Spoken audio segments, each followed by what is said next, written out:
Então, agora eu tenho o imenso prazer de falar que a nossa convidada de hoje é a professora Débora Naso. Professora querida Débora Naso, além de uma profissional muitíssimo competente e sabida, é uma grande amiga do coração minha, companheira de muitas investigações, de muitas aventuras, né? Passamos por muita coisa juntas e conversamos demais sobre educação, né? Então, isso aí. Bem... A câmera está ligada aí, o microfone? Está tudo ligadinho aí? Vocês estão me vendo? Sim, tudo ligadinho. Gente, boa tarde. Muita gratidão por esse convite vindo da Bianca, uma profissional e uma amiga que eu gosto bastante. Estou muito feliz de estar aqui e fiquei um pouquinho nervosa, porque falar para muita gente que eu não conheço, para algumas pessoas, mas agora olhando a carinha de vocês, eu estou mais segura, mais tranquila, a internet funcionando, está tudo certo, né? Eu estou na área há 37 anos na educação. Então, eu iniciei na educação por ser mulher e por minha mãe falar assim, vai fazer magistério porque você precisa casar, cuidar da casa e do marido. Então, você tem que ter uma profissão que trabalhe meio período. Foi assim que eu ingressei no magistério. Não foi assim, aí eu senti que era bacana dar aula para criança, olha que legal você professora. Foi mais uma coisa do patriarcal me obrigando a ser professora. Eu não tinha muitas escolhas naquela época. Aí, com o passar dos anos, me envolvendo com a educação, meu primeiro trabalho foi numa escola Tietê, que minha irmã trabalhava, e eu era auxiliar de classe. E a partir daí, o universo foi movimentando, eu fui ficando em escolas, e nas escolas eu fui encontrando uma forma de ver o mundo diferente, e mudando em mim as coisas que eu via, eu ia mudando o mundo que eu queria. E foi assim que eu iniciei no magistério. Através da faculdade, eu diria. Fui obrigada a estar no magistério, mas enfim. Agora a gente vai alinhando isso com os dias atuais, né? De por ser opção das mulheres fazer o magistério, a pedagogia, trabalhar com educação num outro campo, num outro viés. Bom, acho que é isso. Perfeita. E, professora, a senhora relatou, né, em sua biografia que no início da sua carreira, o aprendizado baseava-se em como eu ensino, não como a criança aprende. E hoje, já com esses 37 anos de carreira, qual a sua visão a respeito disso?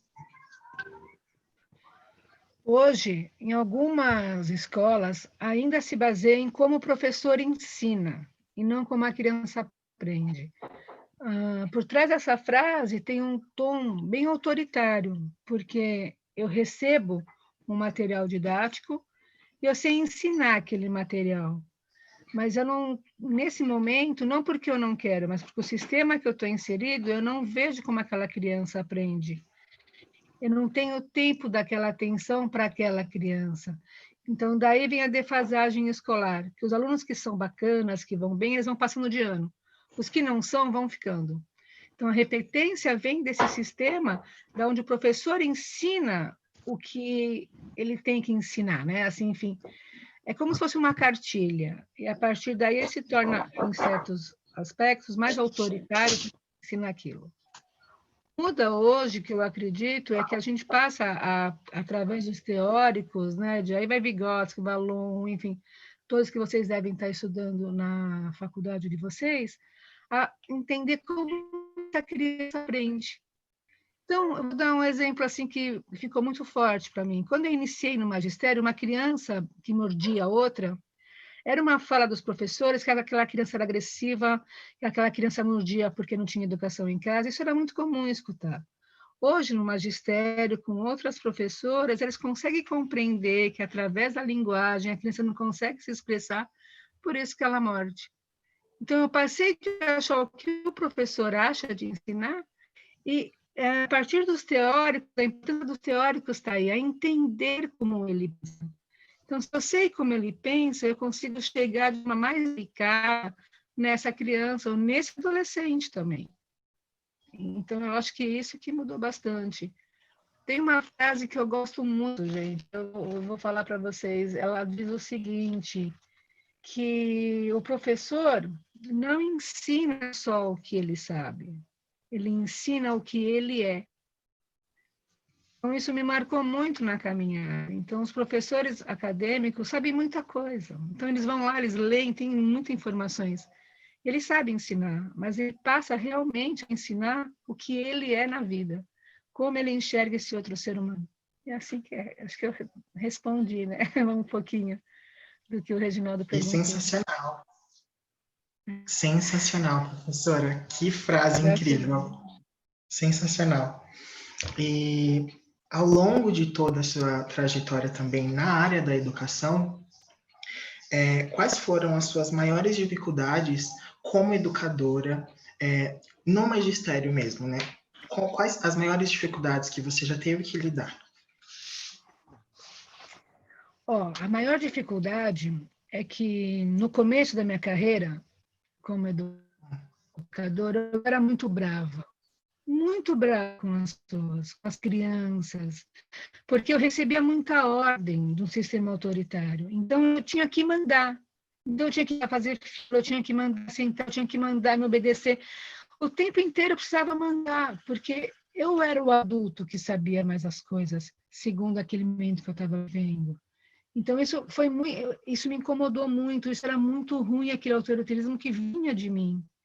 Uhum. E isso foi um grande desafio. Eu, através das propostas pedagógicas, conseguir mudar e olhar para esse ser humano que eram as crianças, que são as crianças, de outra forma.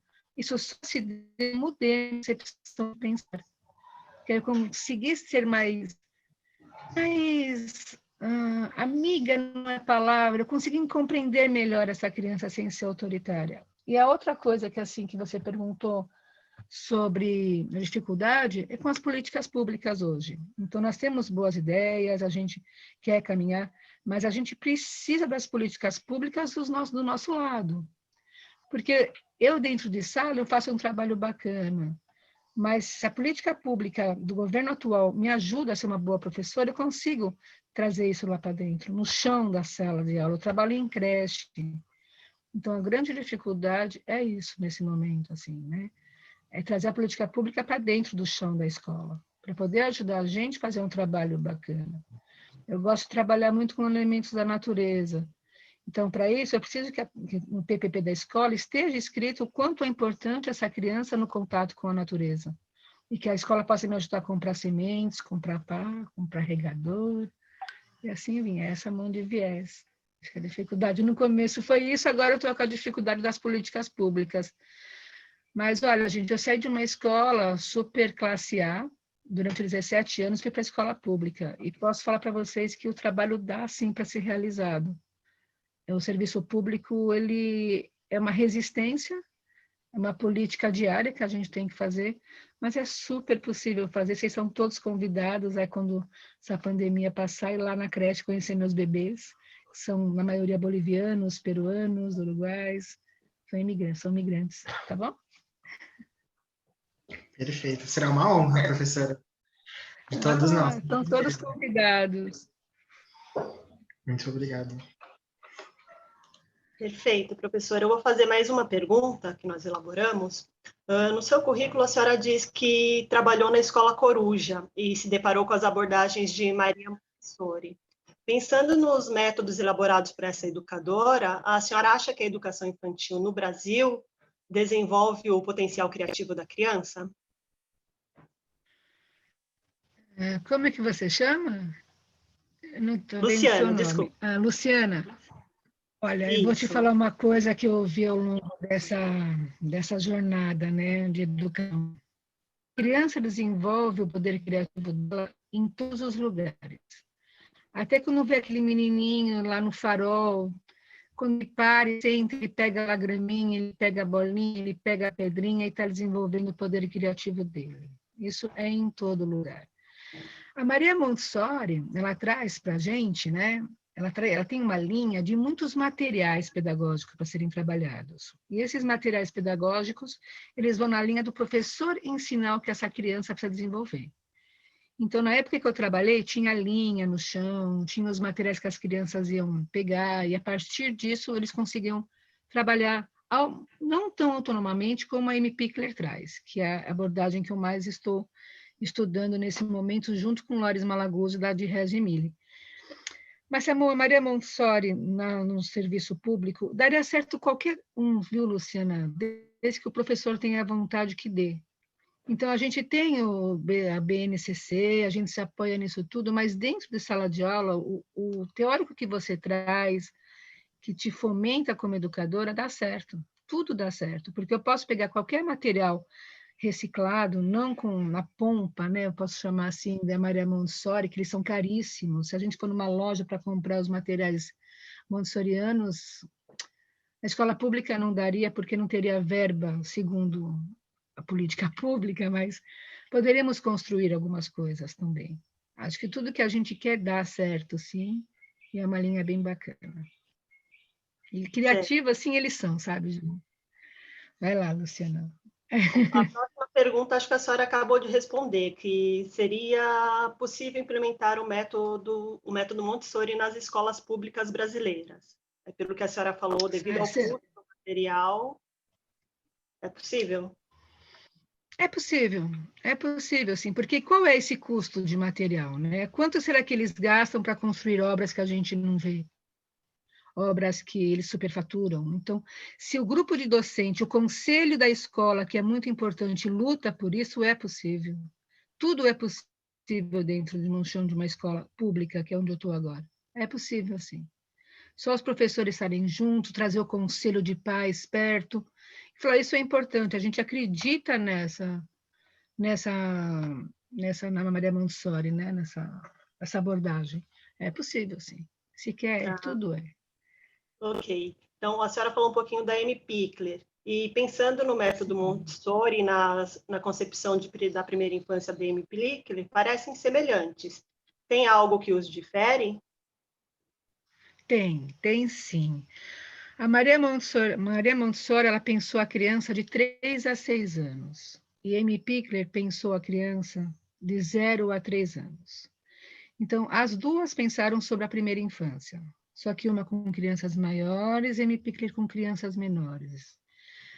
Os materiais que a Maria... O que contrapõe uma a outra é a utilização dos materiais. Os materiais que a Maria Montessori propõe é o material que a criança trabalha sempre baseada no conhecimento que ela tem, porém um adulto costuma mostrar para ela como que se faz aquilo antes de ela fazer. Então, ela vai se desenvolver através do adulto. Então, o adulto, às vezes, direciona essa proposta para a criança. Aqui, a Amy Pickler traz, em relação aos materiais, é que a criança pode estar construindo essa autonomia gradativamente desde bebê. Então, os materiais mudam e a forma de pensar essa criança também muda. Então, quando eu coloco o objeto, deixo que a criança descobre aquele objeto por si só, eu deixo que ela trabalhe mais autonomamente. O que as duas têm em comum é a observação, porque eu acho que vocês devem estar escutando bastante sobre a escuta e observação das crianças, escuta e observação dos bebês, escuta e observação do outro. Então, a observação ela não é passiva. A partir do momento que eu observo o que está acontecendo, eu consigo planejar atividades quantitativas e qualitativas para esse bebê. Então, um exemplo assim, muito assim, a Amy Pickler fala que a criança tem que comer sozinha. Mas se uma criança não tem ainda potencial e as coordenações motoras para comer sozinha, ela vai estar se frustrando diante disso, e não é a intenção. A intenção é valorizar o saber dela. Mas eu posso estar levando a colher e esperar que ela venha até a colher. Então, isso é uma ação autônoma da criança. Aí, trazendo para a escola pública, para o chão da escola, tudo isso. É possível? É possível. Desde que a gestão esteja do nosso lado, desde que os professores estejam com vontade de fazer, então tudo dá certo. A gente também vê um pouquinho do Loris Malaguzzi, que é de Reggio Emilia, que são os ateliês implantados na escola. A escola que eu estou está implantando agora o ateliê, fizeram um ateliê bem bacana, então ano que vem, se tudo voltar, se vocês quiserem ir lá conhecer. E na pandemia agora, a galera está estudando, os professores. Essa pandemia serviu, entre aspas, muito para isso, né? A gente tem que ver uma live por dia, então está todo mundo estudando bastante. Sim. Espero ter respondido, Lúcia. Não, respondeu sim, muito bem. Então, a última questão que nós elaboramos previamente seria: a senhora acha que dar atenção individual aos alunos é um modo de contrabalançar a tendência contemporânea à massificação, inclusive do ensino? Sim, sim. É o caminho, né? Ao mesmo tempo que essa pergunta me traz a importância da coletividade. Como que a gente, essa massificação, né? Ela é ruim, ao mesmo tempo a gente tem um grupo, né, de pessoas, pesquisadores, jovenzinhos, que estão falando sobre comunidades e coletividades. Então, como não massificar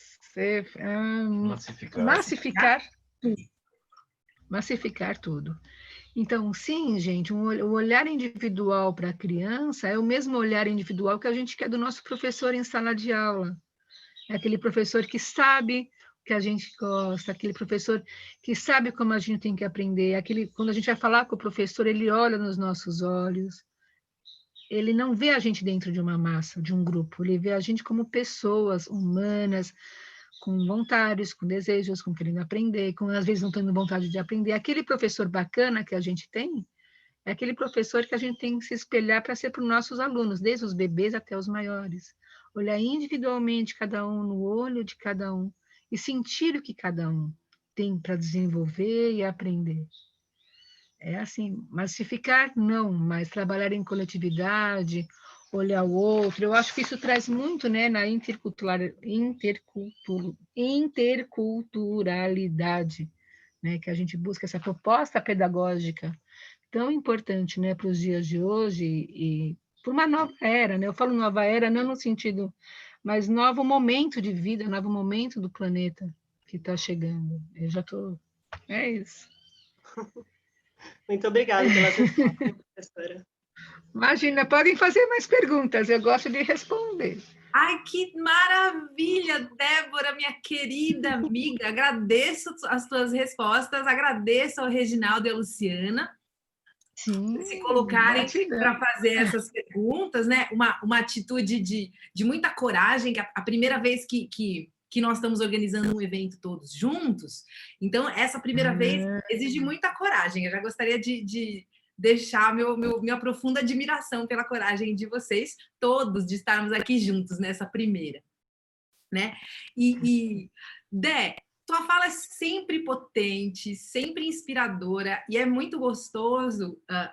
Eu suspeito que a plateia também tá sentindo desse jeito que eu sinto, que na tua fala a gente sente que você é a professora que olha no olho, que sabe o que o estudante, né, que o educando quer, o que ele gosta, o que ele precisa.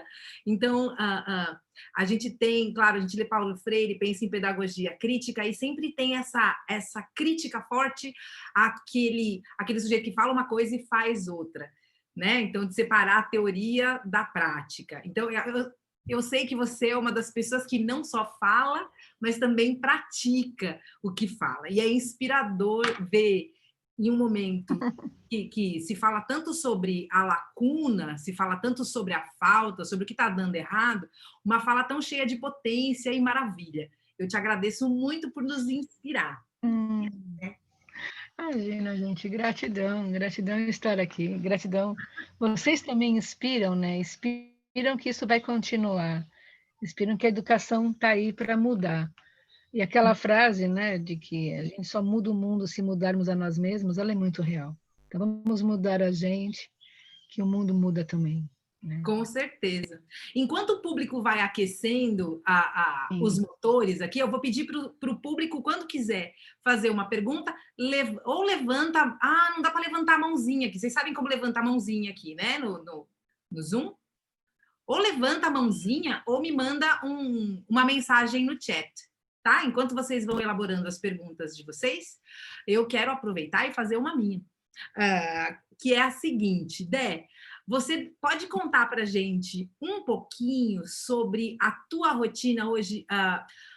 Porque a gente sabe das nossas conversas anteriores, né, conversa de chá, a gente conversou muito sobre o teu contexto, que é trabalhar com bebês na prefeitura e bebês que nem sempre falam português quando eles chegam, né? Então, essas aventuras de se comunicar em línguas múltiplas, de entender as 1000 linguagens da criança de verdade, e não só linguagem verbal, porque tem aí a interculturalidade que deve misturar uma série de questões gestuais, de hábitos, enfim, são as 1000 linguagens de verdade.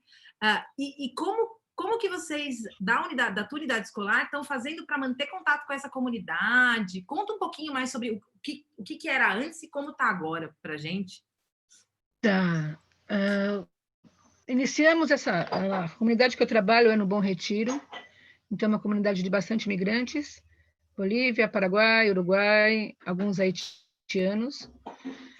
A comunicação com a família, nas reuniões que eu tinha que conversar com eles, geralmente eu estranhava bastante, que vinha o pai e a mãe, o pai falava, a mãe ficava mais quietinha, escutando, e eles mexiam bastante a cabeça, mas eu acho que não estavam entendendo bulufas do que eu falava, né? Aí eu falava, eles não estão me entendendo muito bem.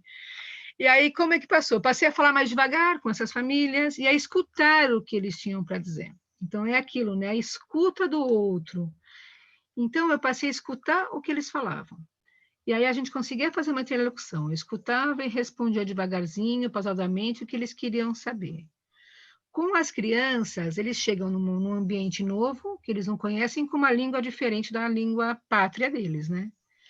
Então, até perguntei para a Bianca, o que eu faço? Será que eles me entendem? E aí era muito nos gestos. Aí eu passei a olhar essa criança. A linguagem dos bebês é uma linguagem universal, né? Eles não falam com a linguagem que a gente fala, eles falam com o corpo, eles falam com o olhar, eles falam com os gestos. A partir daí, né, gente, foi um ganho muito grande, que eu consigo chegar nos bebês através dessa outra linguagem, que é bem bacana. Os bilhetes passaram a ser feitos em inglês e em espanhol, para as famílias entenderem. Então, todo comunicado que eu mando, eu vou lá a gente está na prefeitura, então não tem ninguém lá que faça, então a gente vai lá no Google, coloca o bilhete que está em português, ele vai para espanhol e depois para inglês, e a gente manda esses bilhetes para as famílias. A partir dessa interação com a língua, né, claro, eles passam a participar mais, a perguntar, enfim. E a gente está pleiteando aí uma professora de espanhol para dar aula para os professores lá no SEI, né? Porque a gente tem um horário para a gente aprender também, para ter essa comunicação maior com as famílias. As festas são interculturais mesmo, a gente traz as danças bolivianas, peruanas, do Paraguai, as comidas, e a gente convida os pais para virem para a escola, para fazer. Eles gostam muito de trabalhar com a horta, com a terra, é um povo indígena, né? Os andinos, né, eles trazem muito a terra deles. Então, quando a gente montou a nossa horta lá na escola, os pais adoraram. Então, o pessoal do conselho, que eram alguns pais, se implicaram em estar junto com a gente, mexendo na terra. E muitos deles relatavam a felicidade de estar de volta nisso, né, mexendo na terra aqui no Brasil, que é tão importante. Eu tenho até uma sugestão de livro para vocês, falando em terra. Ó, Oba! A Última Criança na Natureza. Esse é o autor. Onde que eu mostro? Aqui? Last Child in the Woods. Como que é o nome do autor? Dé. Richard Low. Richard Low. Achei aqui. Esse livro, assim, eu acho que ele é bastante importante, porque com os bebês e crianças e até adolescentes, ele fala que o grande déficit do ser humano pode ser a falta de natureza. Então, né, o quanto a gente fica distante da natureza é prejudicial para as crianças, adultos, crianças, bebês, velhinhos, enfim, né? É isso. Bibi, quanto à língua, espero ter respondido para você como a gente trabalha lá. E da pandemia, as atividades estão sendo enviadas em português e em espanhol, para que eles possam entender. E o retorno que a gente tem das famílias. Então, a gente manda música ou dança, alguma coisa de bastante qualidade para as famílias, eles tiram a foto das crianças e devolvem para a gente. E a gente Tá. faz um documento, um dossiê sobre isso. Na pandemia foi assim. E o maior contato foi a entrega de cestas básicas, no começo. Isso foi bem bacana. As famílias iam na escola retirar a cesta básica empregados, sem trabalho, né? Uhum. E nessa situação de bastante vulnerabilidade, né, Dé? Eu lembro que até teve um movimento da própria comunidade docente, né, para levantar recurso, para comprar cesta básica para as famílias. Como é que está essa situação hoje? Sim, foi alguns professores que se uniram para comprar cesta básica e mandar. Hoje a gente descobriu a Casa do Povo, que é no Bom Retiro, que é um lugar bem bacana, a Casa do Povo, e lá eles articularam bastante, então a gente passou os telefones dos pais, das mães, para a Casa do Povo, e eles vão lá retirar a cesta básica. A comunidade escolar, lá é bem legal, quem quiser conhecer a Casa do Povo, que fica no Bom Retiro, na Rua Três Rios, vale a pena, bem legal. Então, foi essa articulação que nós fizemos com esse órgão lá do bairro mesmo, para ajudar, porque o que estava acontecendo, o que deu uma enfraquecida, é que, como todas as ações, ficaram só 3 ou 4 professores de frente. E aí que a pandemia veio um pouquinho também que as pessoas ficarem mais depressivas, oscila, né? Tem vezes que estamos bem, tem vezes que nós não estamos bem, então a gente não podia contar efetivamente com um grupo fixo, né? E nem móvel, acabou não tendo grupo nenhum. Então, a gente transferiu para a Casa do Povo. A gente manda as doações para lá e eles fazem a entrega. Tá. E o material, eu imagino que o material seja impresso, eles também entregam. Como que vocês entregam o material? Vocês vão até as famílias ou vocês fazem material digital? Material digital. É tudo pela plataforma, pelo Classroom, com as famílias. Então, todo dia são postadas 2 atividades. Pode ser... Eu até imprimi aqui para falar, mas acho que vocês não vão conseguir ver. Pode ser, vamos brincar de fazer careta, cesto de tesouro, vídeo de músicas e uma história digital. Então, as famílias acessam pelo Classroom esse material e colocam lá, fazem um comentário, alguma coisa. Infelizmente, gente, não foi grande acesso os que nós tivemos, não. Foi muito pouco, porque eles são bebês e os pais às vezes têm... Eu estava lendo no blog de vocês, fantástico, né? Gratidão. Uma leitura bem gostosa, vocês escrevem muito bem, gostei bastante. E é aquilo, né? O blog muito legal, aquilo da espera, eu fiquei lendo, nossa, mexeu bastante comigo. Mas eles não acessam muito, gente, porque eles têm um celular, e o celular nem sempre está na rede. Aquilo que vocês escreveram é o que acontece, então não tem muito acesso, não. O material está lá. E quando a mãe manda uma foto, a gente manda a atividade, ela acessa no Classroom, aí a mãe manda uma foto, eu faço uma avaliação, e aqui estão os objetivos da atividade. Qualquer coisa, a Bianca vai tirar a foto das crianças, ela pode estar compartilhando com vocês essas ideias para os bebês, tá bom? Ela tira o nome da escola, tira tudo, né? Tudo sem nada, e vocês têm acesso para conhecer um pouquinho desse trabalho. Tá bom? Pode deixar, eu anonimizo e depois eu mando para o público o endereço do blog, que é um blog que a gente está construindo coletivamente. E quando a gente decidiu convidá-la, eu já mandei o endereço do blog para ela entender onde ela estava se metendo. 453. Né? Que beleza, são belíssimas, inspiradoras, muito inspiradoras as atividades, e como que vocês lidaram, né? Porque teve esse movimento de busca ativa, de saber como que estão os estudantes, de adaptação, especialmente com os bebês, né, Dé? Que é um trabalho tão sensorial, de tanto acolhimento, estar junto, é o toque, é o cuidado, enfim... verter isso para o digital deve ter sido um desafio muito grande, assim. Vocês são heroínas, heróis. Eu fico imaginando se não aconteceu, né? Esse toque, esse olhar, não houve. É. Então, tem um lado, né? Tem uma linha, né? Acho que os gregos que falam que as crianças deveriam ficar com as famílias dos 0 aos 7 anos. Tem uma linha que acredita nisso, né? Mas em que condições está essa criança, né? Aqui, pelo menos, os meus alunos estão... Geralmente, eles trabalham em máquinas, as crianças estão lá. Então, estão com a família, mas que condições que estão com as famílias? E também a volta agora, por causa do toque, ela não é viável, mesmo com a vacina, enfim, a gente não consegue ver. Foi um ano de muitas perdas e ganhos também, por outros lados, né? Estamos aqui nos conhecendo e estamos aprendendo a reaprender a viver nesse mundo, né? E os bebês Uhum. também. Sim, sim. Vai ser um período de muita aprendizagem essa volta, né? Vai ser Muito. assim. O governo ele manda, ele não cansa de mandar cartilhas para a gente aprender coisas. Então, de Ah, higiene, né? Ele manda cartilha, manda cartilha, manda cartilha, a gente lê, e a gente fala assim, tá, mas se falando em bebês e crianças, como que eu vou? Tem uma escola que colocou quadrados no chão e as crianças ficavam sentadas dentro de quadrados com alguns brinquedos. Então, vai contra toda a concepção que a gente está lutando para conseguir dentro das escolas, né? Que é a interação, que é o contato, que é estar com o outro.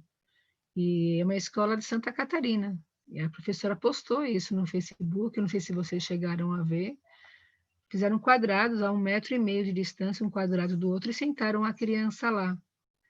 Então, a gente até compreende que os pais e mães têm que trabalhar, que a criança precisa ser cuidada por alguém. Então, é bem complicado, né, para a gente pensar como que isso pode se dar dentro de uma escola onde as interações são tão próximas. uhum.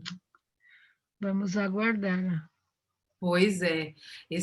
Eu brinco com a galerinha da faculdade, eu sempre falo, gente, temos que estar agora de olhos muito abertos, nós temos que estar muito atentas, muito atentos, porque isso é fazer história. Infelizmente é desse jeito, mas a gente nunca Sim. viveu isso. Então, tudo que nós escrevemos é inédito, tudo que a gente descobrir é inédito, porque nunca passou, ainda bem, né? Por isso que estamos aqui hoje, nunca passamos por isso na nossa história, né?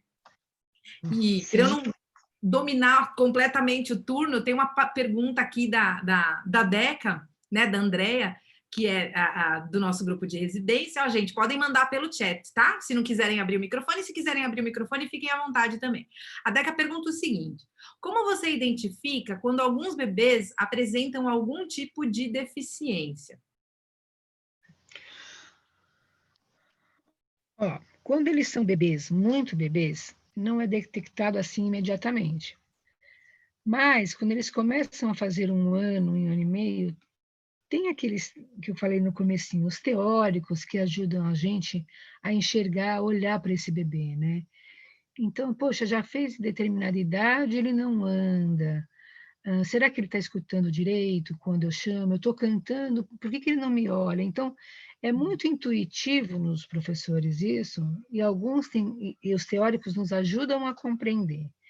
Então, até uns 3 anos, a gente nunca encaminhou nenhuma criança, porque eles são muito pequenos, para nenhum terapeuta ou para alguma avaliação.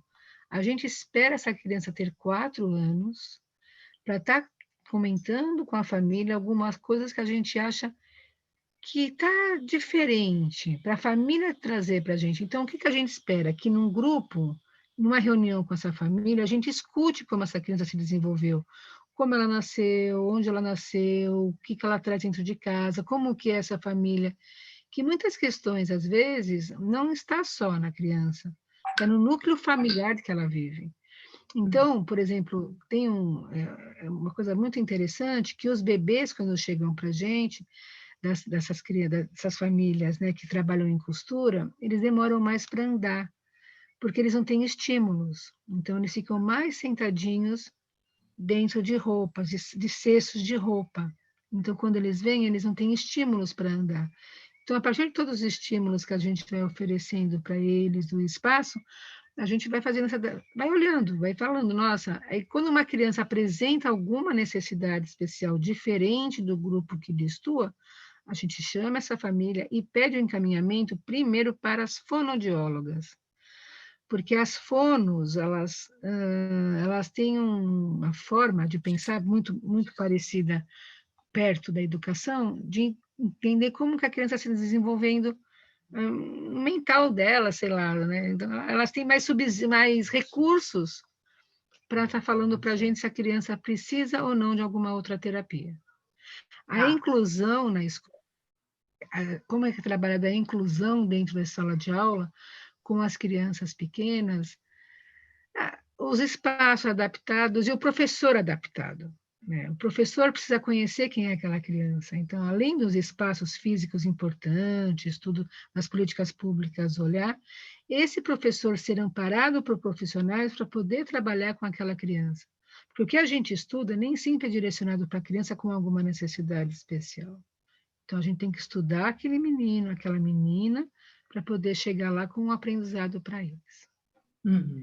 Bebezinho, a gente vai... acho que aquelas coisas, né, naturais, assim, que a gente... naturais eu não sei, mas que a gente vai percebendo num grupo. Então, um bebê não consegue fazer a sucção, um bebê não consegue sentar, um bebê, ele não engatinha, ele não rola, você canta, ele não olha, enfim, é nessas sutilezas que a gente vai percebendo algumas necessidades especiais para serem encaminhadas primeiro para a família e com 3, 4 anos para a fono. Antes disso, não encaminhamos, né? Pelo menos nessa escola que eu tenho de vida, assim, nunca a gente encaminha antes, não. É muito arriscado, porque se uma criança que, entre aspas, é agitada com 2, 3 anos, vai numa terapeuta e pode tomar Rivotril, aquelas coisas loucas, para a criança ficar parada. Então, isso não tem cabimento, assim. E nem deve acontecer isso, né? É isso. Concordo contigo. Concordo.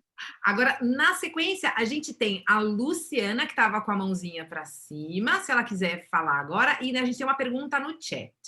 Então, a Lu, e depois eu leio a pergunta do chat. A minha pergunta é pensando no contexto de pandemia. Tá? Como deve ser conduzida a autonomia das crianças em relação à aprendizagem, no caso, as crianças maiores? Autonomia e aprendizagem? Isso, das crianças maiores. Pergunta de novo, Luciana, para mim. Pensando no contexto de pandemia, como deve ser conduzida a autonomia das crianças em relação à aprendizagem? Olha, eu acredito que a autonomia em relação à aprendizagem, ela tem que acontecer independente da pandemia. Se a criança não é autônoma para aprender, ela não está construindo conhecimento, ela está simplesmente reproduzindo conhecimento. O que a pandemia pode estar ajudando é os professores que estão trabalhando hoje pela rede, talvez mandar para essas crianças, sabe, guias para fazer lição de casa, vocês passaram por isso, mas que elas possam construir isso autonomamente, não vindo de fora para dentro, mas da própria casa para fora. Isso me ocorreu agora que eu não trabalho com crianças maiores, mas deixar a família construir um roteiro com essa criança a partir do que ela quer. Porque eu fico imaginando que com as crianças maiores, qual o melhor horário para estudo na pandemia? De manhã, de tarde, à noite acho que é ruim. Quanto tempo diante da tela é importante essa criança ficar ou não? Então, acho que essa construção autônoma do aprendizado da criança na pandemia, ela é em junção com a família. A família tem que ajudar essa criança a ser autônoma diante disso. Porque o professor, ele está fora desse campo. E até que ponto a gente tem que entrar na vida dessa família, dessa criança? Eu fiquei imaginando, né, não trabalho com os maiores, e vocês são universitários, mas quanto invasivo é entrarem uns na casa dos outros? E eu não sei como é a rotina daquela criança.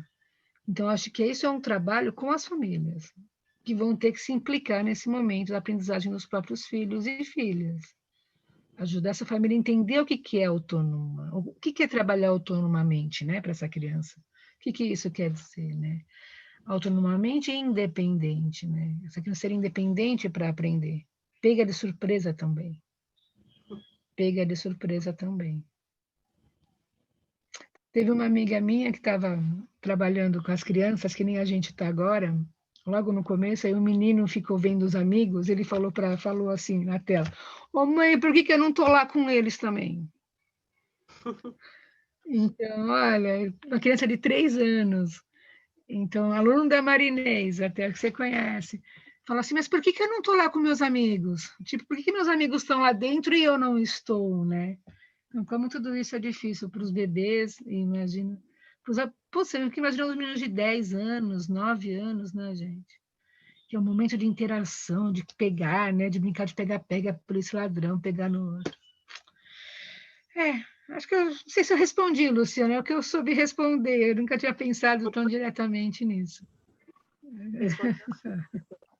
Nossa, Obrigada. excelente ideia. A gente pensa também na atuação da escola como mediadora nesse processo do próprio estudo entre as famílias e as educandas e os educandos, né? Então, porque você falou assim, fazer um guia com as famílias. Perfeito, do mesmo jeito que o combinado só funciona se ele for negociado com os educandos e as educandas, o combinado de como estudar só vai funcionar se for negociado com as famílias também, né? Sim. Agora, acho que a pergunta, né, de $1 milhão é como fazer esses combinados, porque é difícil, né? Como trabalhar essa negociação? Isso é uma coisa que a gente... Olha, excelente ideia, já até anotei aqui para a gente poder pensar, porque é boa, né? Seria bem interessante repensar esse papel da escola, como, né? Como lidar com esse procedimental, que para nós, às vezes, é tão transparente, mas que mudando de contexto fica bem opaco, né? Sim, e talvez da mesma forma que a gente conhece, né, como essa criança pensa, que é por esse caminho que a gente vai, ajudar as famílias a saberem. Será que a família sabe como aquele menino de 8 anos pensa? Será que Uhum. ela sabe de verdade? Será que foi explicado como seu filho não vai ficar 4 horas sentado, ele vai querer levantar toda hora porque enche o saco ficar na frente de uma tela de computador. Não obrigue ele a fazer isso. Como a gente pode ajudar essa família a compreender o próprio filho, a própria filha? Acho que o tutorial tinha que ir nesse sentido. Vamos conhecer. Sabe aquela assim, como pensa o menino de 9 anos? Como pensa o menino de 8 anos? Né? Eles tiveram, será isso? Eu fico imaginando se as famílias tiverem essa ajuda efetiva da escola. Excelente pergunta, Dé. Excelente pergunta. Às vezes, para nós docentes, isso é um desafio. Fico pensando para os pais que não têm a mesma formação que nós. Eu acho que vale muito a pena pensar em ações que vão mais nesse lugar, assim, de atuar nessa lacuna, né? Eu acho muito bom. Mas Sim. Não, sim. Ajudá-los a pensar nesse menino e nessa menina que estão ali, né, sentados. Uhum. Porque senão fica muito conteúdo, né? Eu fico imaginando essas crianças aprendendo só com conteúdos. Gente, deve ser difícil. E Até o para que vocês, né? universitários. O conteúdo não dá para desconsiderar, claro que eles são importantes, o conteúdo vai formando esse ser, né? Mas de que forma que eles estão sendo transmitidos, né? Se dentro de sala de aula nem sempre os professores conseguem fazer uma construção de aprendizagem, pela tela de computador, se isso não for pensado, eu mando uma pergunta e ele responde, como que eu avalio esse processo de aprendizado dessas crianças? Dessa relação humana que ele está vivendo dentro da casa dele. Não dá para esquecer que é um humano que está lá, é um ser humano que está aprendendo. Então, com os bebês, a gente não exigiu nada, mas tem uma ação que vai acontecer agora, muito legal. A EMEI que eu trabalho, eu estou num SEI, né? A EMEI do lado é um grupo bem legal, de professores amigos meus também. Eles vão colocar um carro de som com músicas e vão andar pelo bairro. Ah, que legal! levando música para as crianças. Então, eu vou pegar direitinho, eu vou mandar para a Bianca e ela passa para vocês. Vai ser no Bom Retiro, que é uma virada cultura, uma virada educação, uma virada da educação que vai ter agora, que chama. Aham. E eles vão fazer isso, eles contrataram um carro, vão colocar músicas bacanas, enfim, palavra cantada do Grupo Ti. Aí vão passar pelo bairro, pelas casas das crianças, levando música. Que Então, é uma forma da legal, escola. Dé! É legal, né? Tem umas ações bem legais. Nossa, que fantástico! E tem outras que eu tento compreender. Por exemplo, eu tenho algumas colegas que estão em escolas particulares e que as escolas obrigaram, entre aspas, os professores a fazerem drive-thru Ah, em datas comemorativas, que elas tinham que ir, ficar dando tchau e as crianças passando de carro. Aí eu fico analisando qual a importância disso, deles se verem. Enfim, não temos como avaliar nem julgar as coisas, mas compreender o que está acontecendo. E é, compreender, né, o que estão querendo fazer, o que isso demonstra. Enfim, a gente tem que ir aprendendo um com os outros. uhum. E É, diferente das comemorativas, né? Eu já não faço mais há muito tempo, nem na prefeitura, é dos pais, é das mães, eu tenho uma outra concepção disso, que a gente faz o Dia da Família, uhum. mas como trazer essas crianças para perto, enfim, é muita coisa para pensar, né? Sem dúvida, minha amiga, sem dúvida. Aqui fiquei pensando no que você disse, dessa coisa de algumas escolas. Lógico, me parece mesmo algo característico de rede privada, até porque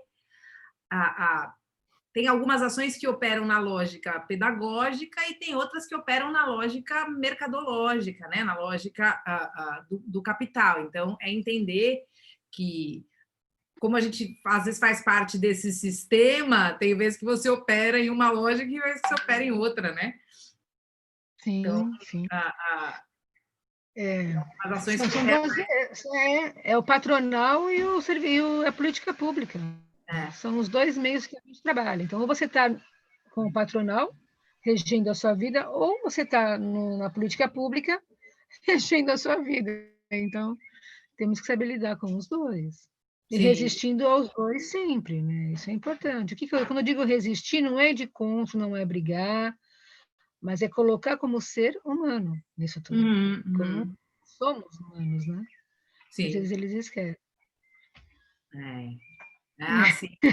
Isso nunca para. É uma luta que nunca para. Dé, nós estamos aqui chegando no final do nosso tempo e eu tenho mais uma pergunta que chegou para a gente aqui Tá? pelo chat. Oba.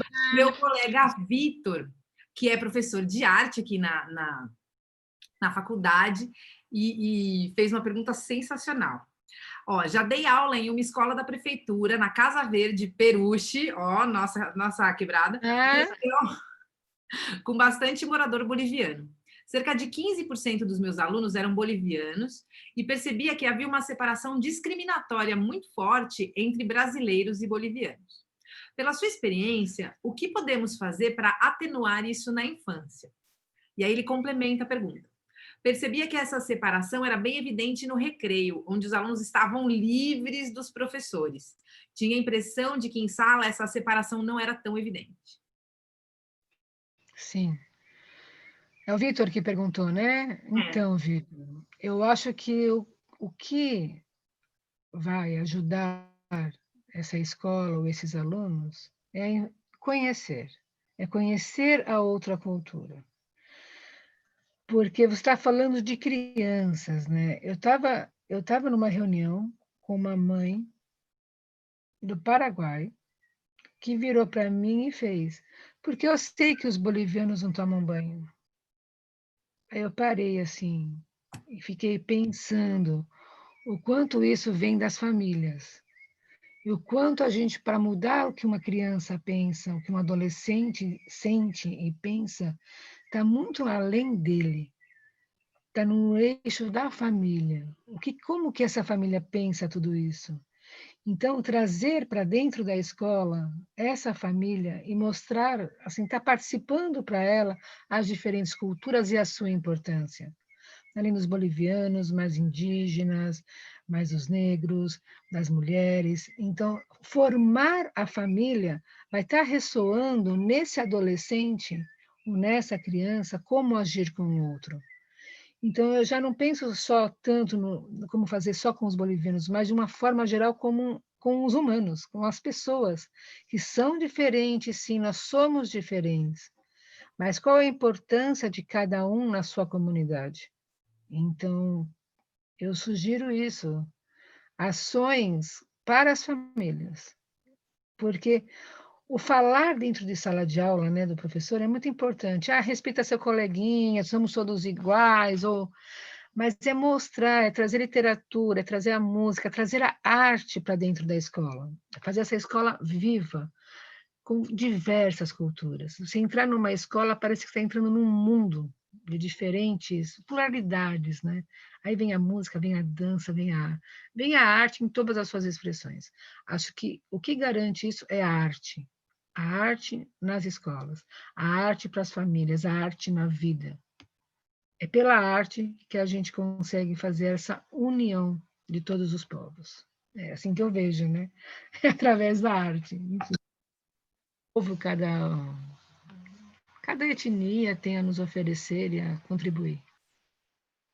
Ele mandou aqui no chat, hashtag chorando aqui, brigadão. Gratidão a pergunta, gratidão. A Débora também é especialista em ensino de arte, né? Então, ela fala com bastante conhecimento de causa. Então, queridas e queridos, eu gostaria de agradecer imensamente a presença de todos vocês, de todas vocês aqui. Iniciamos esse nosso chá com residência, teremos mais conversas. Quem já teve aqui pode voltar, quem não teve pode vir. Foi muito bacana estar aqui com vocês. Quero agradecer do fundo do meu coração a Débora pela sua generosidade, pela sua dedicação e pelo seu tempo de estar aqui com a gente. Eu quero ver o rosto de todo mundo. Como que agora, assim, há 52 anos, você quer ver o rosto de todo mundo? Ajuda, agora vou chamar o companheiro aqui. Ajuda. Quem puder abrir a câmera aqui, ó. Não precisa, gente. Só quem está vendo. Que legal. Gratidão, gente. A Carminha. Que delícia! Muito bom ver vocês, gente. Muito que coisa boa! Que delícia ver vocês. Gente, gratidão. Tirei. Que linda! Tirem aqueles prints maravilhosos. Depois mandem nos nossos grupinhos. Queridas, queridos, quem precisar de certificado, quem quiser certificado, manda para mim o e-mail, o nome completo e o RG aqui pelo chat, tá bom? A gente está viabilizando a emissão dos certificados pela nossa secretaria, mas eu preciso fazer mais algumas investigações ainda. Mas mandem, aproveitem então esse momento final para mandar os nomes aqui pelo chat. Tá bom? E continuando a nossa longa linha de agradecimentos, eu quero agradecer do fundo do meu coração os meus orientandos da equipe de residência educacional, que são primeiranistas, eles são calouros e calouras, que logo no primeiro ano já decidiram organizar um evento nas orientações de residência deles. Então, parabéns pela ousadia, parabéns pelo trabalho, parabéns pela dedicação. E obrigada, porque eu sou bastante chata, pentelhei o pessoal, obrigada pela paciência. Estou vendo várias pessoas fazendo assim com a cabecinha. Eu sei, sim. Foi uma precede. Obrigada demais, gente. E é isso. Alguém quer falar alguma coisa? Querem deixar algum recado final antes de eu passar a nossa vinheta e encerrar o evento?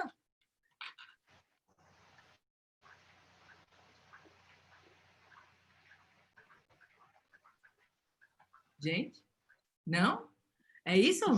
Então, encerramos, queridas e queridos, muito grata e até semana que vem. Na semana que vem, nós receberemos o professor Josias, que vai contar para a gente Qual é o segredo de deixar pessoas dos anos finais do ensino fundamental apaixonadas por matemática via videoaula?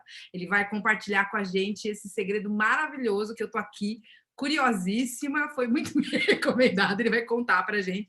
A gente vai sair da infância e vai para a matemática nos anos finais do ensino fundamental. Então, se vocês quiserem nos acompanhar nessa jornada com o nosso chazinho, tragam seu chá e até semana que vem.